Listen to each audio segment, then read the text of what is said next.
कि झोला छाप डॉक्टर बनेगा, किसी ने बोला कि भाई ऐसे ही गलियों में घूमता रहेगा। तो मेरे को काफ़ी बुरा लगा। मेरा रूममेट, मेरा दोस्त, उसने मेरे को बोला कि यार मीणा, अपन है ना तैयारी करते हैं एमबीबीएस की।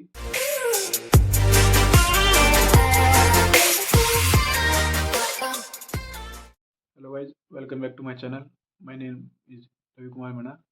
और आज हम बात करेंगे मेरी नीट की जर्नी के बारे में कि मेरी नीट की जर्नी कैसे रही, कैसे मैंने अपने 4 ड्रॉप दिए, 4 ड्रॉप की मेरी क्या कहानी रही, क्या किया मैंने, कहाँ से मैंने पार्शियल ड्रॉप लिया, कहाँ से मैंने बीएमएस किया, क्या क्या मेरे प्रॉब्लम्स आई। मतलब एक ऐसे विलेज से वो करता हूँ, मतलब बहुत, मतलब ज़्यादा सुविधाएं नहीं है। 10th में 90% बना था, तो 90% marks with 100 out of 100 in science. तो मन में थोड़ा लगा कि हाँ भाई बायोलॉजी लेना चाहिए, तो फिर बायोलॉजी लिया। फिर उसके बाद में 11th 12th में गांव में तो ऐसी पढ़ाई होती है। फिर 12th के बाद में ऐसे पता नहीं था भाई कहाँ क्या करना है, कहाँ जाना है। तो मैं सबसे पहले कोटा गया, कोटा में एडमिशन करवाया। वहाँ पे काफ़ी सारी प्रॉब्लम्स आने के बाद मैंने अपना ट्रांसफ़र जयपुर करवा लिया, एलन में, एलन जयपुर सेंटर में ट्रांसफ़र करवा लिया। फर्स्ट ड्रॉप मेरा 2019 को था। तो उस टाइम मेरे को मतलब कोई आइडिया नहीं था ना कि कैसे क्या करना है, कैसे क्या पढ़ना है, क्या नहीं पढ़ना। और बेसिकली मैं हिंदी मीडियम से था। अब हिंदी मीडियम बच्चों को बहुत ज़्यादा प्रॉब्लम्स आती है ना, मार्क्स भी अच्छे नहीं आते थे, मैं काफ़ी डिप्रेस्ड हो चुका था। एट द एंड मैंने 2019 में, मतलब लास्ट में आते आते, मैंने सोच लिया था कि शायद हो पाए, लेकिन फिर भी मतलब हिम्मत नहीं हारी। फिर मतलब जैसे मैंने पेपर दिया तो उसमें मेरा नहीं हुआ। फिर मैंने दूसरा ड्रॉप लिया कोविड 19 मतलब से पहले, 2020 में। तो उसमें मेरे काफ़ी अच्छे नंबर आ रहे थे, मेरे मार्क्स भी ग्रेजुअली इंक्रीज हो रहे थे, सब कुछ सही चल रहा था, धीरे धीरे धीरे मार्क्स भी इंक्रीज हो रहे थे, पढ़ाई भी अच्छी हो रही थी। लेकिन फिर आ जाता है कोरोना। कोरोना आने के बाद ऐसा होता है कि मेरे बुक्स वगैरह रह जाते हैं जयपुर में, जहाँ पे मैं रहता था। और फिर मैं आ जाता हूँ घर पे। घर पे 4 महीने 5 महीने रहने के बाद मेरे को महसूस होता है कि यार ऐसे तो सिलेक्शन नहीं होने का। तो सिलेक्शन मेरा होना भी नहीं था कि भाई 4 महीने से कुछ पढ़ा ही नहीं, तो सिलेक्शन तो कहाँ ही से होगा। तो फिर मैंने डिसाइड किया कि मैं जयपुर जाऊँगा। तो कोरोना लॉकडाउन के दौरान मैं पर्सनल कार वार करके, जैसे भी मेरी फैमिली अफोर्ड कर सकती थी, मेरे को जयपुर भेजा। जयपुर अपने हॉस्टल में जाने के बाद मैंने वहाँ पे पढ़ाई करी। फिर 2 महीने नहीं बचे थे हमारे एग्ज़ाम के। तो मैं 1 महीने, एग्ज़ाम से 1 महीने पहले वापस घर आ जाता हूँ। फिर मैं मेरा ये होता है कि भाई हाँ, मेरे को घर से तैयारी करनी है, मेरी नहीं हो रही वहाँ से तैयारी। मैं घर पे 1 महीने तैयारी करता हूँ। फिर जैसे पेपर दे के आता हूँ तो मेरा स्कोर एक्सपेक्टेड स्कोर से कम बैठता है। तो रिजल्ट आता है, तो मेरे को पता था सिलेक्शन तो होना नहीं है। फिर मैंने काउंसलिंग कराई, काउंसलिंग में नहीं हुआ। तो उसके बाद मैंने आयुर्वेदा की काउंसलिंग कराई, तो उसमें मेरे को एसकेटी मुजफ्फरनगर अलॉट हुआ। फिर मैंने ले लिया कि मेरे को तो मतलब उसमें बॉन्ड वॉन्ड भी नहीं था, तो मेरे को आयुर्वेदा भी ठीक था, मैं गया। फिर वहाँ पे जाने के बाद एडमिशन लिया, एडमिशन एडमिशन सब कुछ करने के बाद में दोबारा से नीट तैयारी करने की सोची। तो 2021 में मैंने तैयारी करने की सोची, लेकिन तैयारी में काफ़ी प्रॉब्लम्स आई। काफ़ी अच्छी तैयारी होने के बावजूद भी मेरा सिलेक्शन नहीं हो पाया। तो फिर मैंने छोड़ ही दिया था कि मैंने मेरे को अब बीएमएस करनी है, मैं बीएमएस के लिए बनाऊँ। फर्स्ट ईयर के एग्ज़ाम आ जाते हैं, तो फर्स्ट ईयर के एग्ज़ाम की तैयारी करते हैं। फर्स्ट ईयर के एग्ज़ाम की तैयारी करने के बाद मैं चला जाता हूँ घर। घर पे गया, फिर वहाँ पे काफ़ी सारी चीज़ें देखी। किसी ने क्या बोला, किसी ने क्या बोला। किसी ने बोला कि झोला छाप डॉक्टर बनेगा, किसी ने बोला कि भाई ऐसे ही गलियों में घूमता रहेगा। तो मतलब मेरे को काफ़ी बुरा लगा। मेरा रूममेट, मेरा दोस्त, उसने मेरे को बोला कि यार मीणा, अपन है ना तैयारी करते हैं एमबीबीएस की। तो फिर नीट का टाइम बचा था, 2 महीने बचे थे। तो गाइज ऐसा था कि किसी को नहीं बताया कि भाई फॉर्म भर रहे हैं, हम नीट की तैयारी कर रहे हैं। तो उधर में रिजल्ट आने वाला था, फर्स्ट ईयर के एग्ज़ाम कंप्लीट हो गए थे, मैं फर्स्ट ईयर पास हो गया था।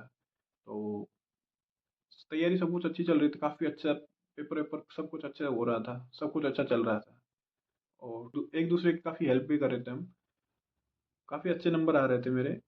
फिर मैं एलन का टेस्ट दे रहा था, टेस्ट सीरीज ज्वाइन कर रखी थी, तो सही सभी थे, सब कुछ सही चल रहा था। तो फिर ऐसा होता है कि एक दिन अचानक से मेरे घर से फ़ोन आता है कि मेरे दादाजी की डेथ हो जाती है। मेरे दादाजी मेरे दिल से काफ़ी करीब थे और मैं डॉक्टर उन्हीं के लिए बनना चाहता था। कि जब भी मैं घर से आता था तो उनके मन में एक वो था कि हाँ भाई, मेरा मतलब मेरा बेटा मतलब एमबीबीएस डॉक्टर नहीं बन पाया, इतना पैसा खर्च करने के बाद भी। तो मैं सिर्फ उनको खुश करने के लिए भाई अपनी फैमिली को खुशी दूँ, इसलिए मैंने किसी को बताया भी नहीं। मैं बिना किसी को बताए हुए एमबीबीएस की तैयारी, नीट की तैयारी कर रहा था। तो फिर मेरे दिल को काफ़ी शौक लगा उस चीज़ से। फिर मैं बिल्कुल टूट चुका था। तो घर पे गया, 17-18 दिन घर पे रह के आया। फिर मेरा पेपर सिक्स सिक्स 17 जुलाई को था।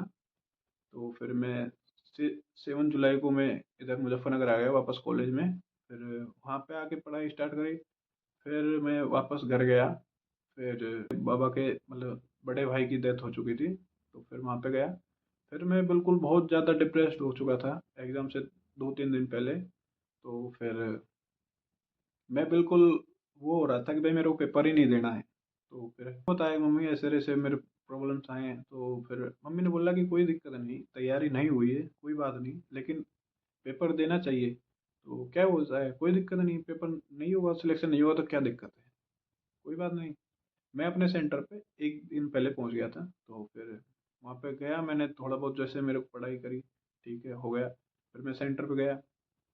सेंटर में मेरे को मतलब ऐसे था ना कि मैं सेंटर पे अंदर चला गया। फिर जैसे मैं पेपर देने बैठा, तो मेरे को मतलब पीछे की जो भी मेरी मेमोरीज़ है मेरे मतलब बाबा से जुड़ी हुई, वो मेरे को कचोट रही थी, अंदर ही अंदर हर्ट कर रही थी कि यार मैं जिस जिस जिस बंदे के लिए मैं ये काम कर रहा था, वो तो अब इस दुनिया में है ही नहीं, तो इस चीज़ का कोई मतलब नहीं बनता। फिर भी मेरे मन में मतलब ये आया कि कोई ना यार, जैसा होगा वैसे देखा जाएगा, कोई दिक्कत नहीं, हम करते हैं। फिर मैंने पेपर स्टार्ट किया, तो पेपर बायोलॉजी का पेपर थोड़ा हार्ड था। केमिस्ट्री का इजी टू मॉडरेट था एंड फिजिक्स का मतलब ज़्यादा हार्ड नहीं था। तो मेरा बायो का पेपर, मेरे को बायो पेपर सॉल्व करने में मैक्सिमम 30 मिनट लगते हैं, लेकिन उस टाइम मेरे को 1 आवर एंड 15 मिनट लगे। तो फिर मेरे को लगा कि यार जब बायो में इतना टाइम लग रहा है, तो पेपर अपने से तो कहाँ हो पाएगा। फिर भी मैंने मतलब जैसे तैसे करके बायो अच्छे से किया, फिर केमिस्ट्री, फिर फिजिक्स। तो फिर मैं जैसे बाहर आया, फिर मेरे को लगा कि यार हो सकता है, मे बी चांस है। हमने रूम पे जाकर आंसर की मिलाई 3-4 घंटे बाद। तो मेरे बायो में काफ़ी अच्छे मार्क्स आए थे एंड फिजिक्स केमिस्ट्री में थोड़े कम थे। मेरे को डर था कि यार मेरा होगा नहीं होगा। फिर नेक्स्ट नेक्स्ट डे खबर आती है एनटीए से कि भाई एनटीए थ्री थ्री क्वेश्चंस को डिनाई कर देगा कि भाई ये क्वेश्चंस गलत गलत हैं। हर्ट हुआ कि यार इतने करीब आके भी अगर आपको मंजिल ना मिले, फिर क्या मतलब है ऐसी मेहनत का। 4-4 साल मैंने तैयारी करी 2019 से 2022 तक, फिर भी अगर मेरे को कॉलेज नहीं मिलता है तो फिर तो कोई मतलब ही नहीं है। फिर मैं अपने घर वालों को जो भी बात होती है मैं बता देता हूँ। फिर मैं अपने कॉलेज चले जाता हूँ जहाँ पे मैं पढ़ना स्टार्ट कर देता हूँ। तो गाइज सब कुछ अच्छा चल रहा था, सेकंड ईयर अच्छा चल रहा था, बढ़िया। मैं वहाँ जाके पढ़ाई वढ़ाई चालू कर दी थी। तो फिर हमारा नीट का रिजल्ट, तो उसमें मेरी मतलब ऑल इंडिया रैंक भी ठीक थी। और फिर जो मेरी कैटेगरी रैंक थी वो काफ़ी अच्छी थी बजाय लास्ट ईयर के। तो मेरे को ये था कि अगर मेरा होगा सिलेक्शन तो मेरे को दूर कॉलेज मिलेगा, और अगर 2 to 3 मार्क्स से ही मैं कम कम रह जाऊंगा, वरना मेरा सिलेक्शन तो हो जाएगा। फिर भी मैं मतलब इनसिक्योर था। फिर जैसे जैसे मतलब अक्टूबर नवंबर में काउंसलिंग चालू हुई, मैंने अपने डॉक्यूमेंट्स निकलवाए कॉलेज से, एप्लीकेशन देके कि सर मेरे को काउंसलिंग करवानी है। काउंसलिंग करवाने के बाद मैंने राजस्थान स्टेट काउंसलिंग करवाई, उसमें मेरे को नहीं मिले। ऑल इंडिया काउंसलिंग कराई, फर्स्ट राउंड में मेरे को कॉलेज नहीं मिला। फिर सेकंड राउंड करवाया, सेकंड राउंड में भी नहीं मिला। फिर थर्ड राउंड में जाके मेरे को मतलब आशा थी कि हाँ भाई मेरे को कॉलेज मिल सकता है। तो फिर मैंने थर्ड राउंड में काउंसलिंग, मेरे को ट्रिम्स अरुणाचल अलॉट हुआ। तो फिर मतलब जैसे मेरे को मेडिकल कॉलेज मिला तो मेरी पूरी फैमिली खुश थी। काफ़ी सारे लोगों के मैसेज आए, काफ़ी सीनियर्स ने मेरे को विश किया, काफ़ी बधाइयाँ दी। मेरे एक सीनियर हैं उनको मैंने बताया। तो फिर वो मेरे गांव के हैं, वो मेरे सीनियर हैं मतलब ऐसा है कि ऐसा कॉम्बिनेशन है, वो मेरे गांव के हैं, मेरे बड़े भाई के जैसे हैं, और फिर मेरे जो गांव के स्कूल में जो वहाँ पे भी मेरे सीनियर थे और फिर यहाँ पे भी मेरे सीनियर हैं। तो फिर उनको मैंने बताया, फिर उन्होंने बोला कि कोई ना, तुम वहाँ जाओ, यहाँ पे सब कुछ सही हो जाएगा। तो फिर यहाँ आने के बाद में काफ़ी सारी चीज़ें हुई। तो मिलते हैं अगले वीडियो में।